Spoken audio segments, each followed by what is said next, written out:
आज हम लोग पढ़ेंगे डेवलपमेंट ऑफ मेगागैमेटोफाइट, यानी कि देखेंगे हम कि वन सेल है, इसमें जो है बीच में एक न्यूक्लियस पाया जा रहा है। न्यूक्लियस पाया जा रहा है और ये जो न्यूक्लियस है ये अगले पार्ट में जाएगा, यानी कि इसमें जो अगला जो पार्ट बनेगा उसमें हम देखेंगे कि उसमें जो है समसूत्री डिवीज़न होगा, समसूत्री विभाजन होगा और जो वन न्यूक्लियस है ट्यू न्यूक्लियस में जो है डिवाइड हो जाएगा।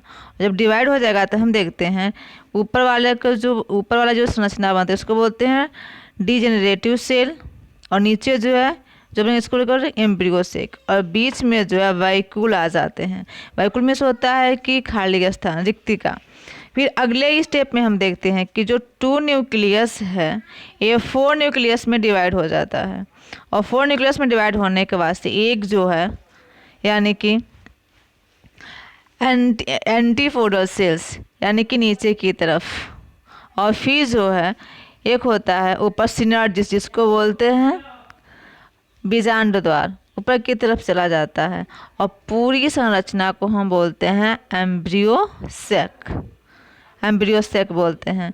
फिर अगले स्टेप में हम देखते हैं कि जो 4 जो बना था यहाँ पे न्यूक्लियस, ये 4 न्यूक्लियस जो है यहाँ पे 8 न्यूक्लियस में डिवाइड हो जाता है, 8 न्यूक्लियस बन जाता है। यहाँ पे फिर से होता है समसूत्री विभाजन और 8 न्यूक्लियस में डिवाइड हो जाता है, जिसको ऊपर बोलते हैं हम लोग न्यूक्लियाई बोलते हैं, बीच में जो है वैक्यूल आ जाता है।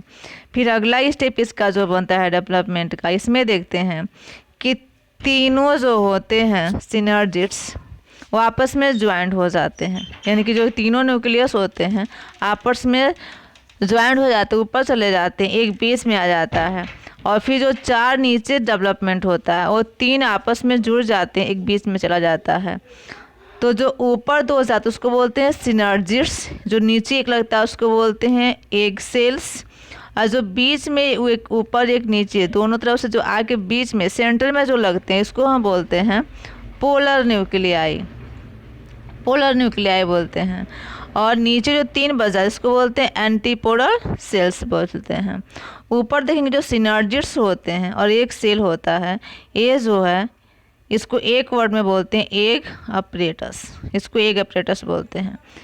फिर इसका अगला जो डेवलपमेंट का स्टेप होता है उसमें हम देखते हैं कि 2 ऊपर की तरफ सिनर्जिस बनाते हैं, एक उससे नीचे जुड़ा हुआ एक सेल बनाता है, बीच में वैक्यूल बनते हैं, सेंटर में जो यहाँ पे जो 2 पोलर न्यूक्लियाई होते हैं, एक ऊपर एक नीचे से आके यहाँ पे जो ज्वाइन होते हैं, संलयित होते हैं। अगले स्टेप में इसमें जो है दोनों आपस में जुड़ जाते हैं और जुड़ने के बाद से बनाते हैं सेकेंडरी न्यूक्लियस। ठीक है, सेकेंडरी न्यूक्लियस बनाते हैं। और नीचे जो 3 सेल होते हैं इसको बोलते हैं हम लोग एंटीपोडल सेल का हिंदी होता है निभाग। तो देखेंगे इसमें हम कि जो एंटीपोडल सेल होते हैं इनका कोई कार्य नहीं होता है, धीरे धीरे नष्ट हो जाते हैं, लेकिन जो ऊपर जो सिनर्जिस होते हैं ये पॉलिनेशन में जो है सहायता करते हैं, मदद करते हैं। ठीक है, अब अगला स्टेप हम देखते हैं इसमें। अब यहाँ पे हम लोग पढ़ेंगे भ्रूणपोष के प्रकार, यानी कि टाइप्स ऑफ एम्ब्रियो सेक। इसमें देखते हैं कि भ्रूणपोष के विकास में भाग लेने वाले गुरु बीजाणुओं की संख्या के आधार पर भ्रूणपोष निम्न प्रकार के होते हैं।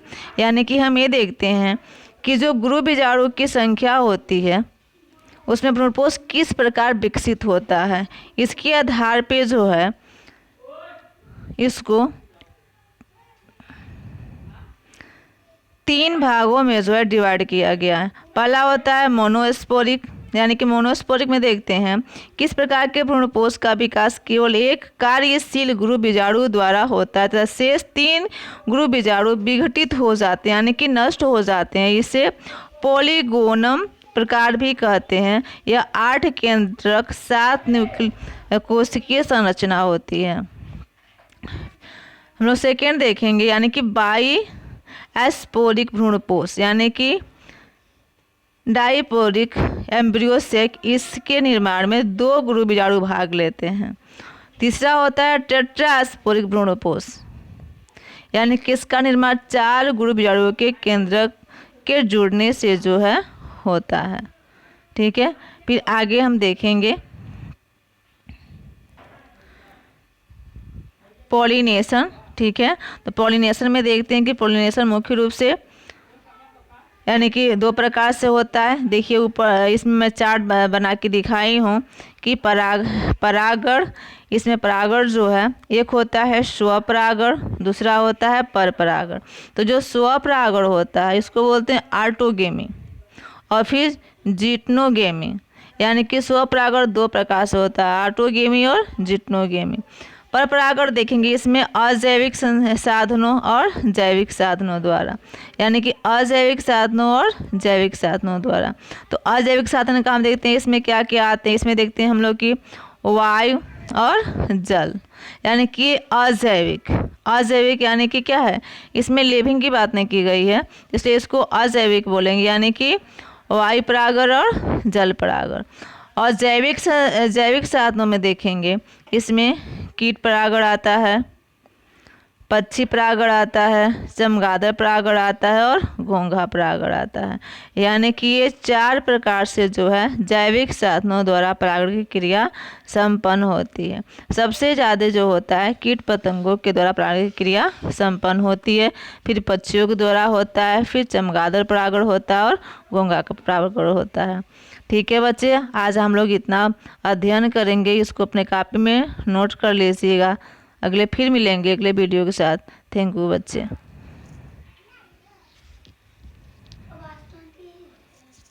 ओके हाँ।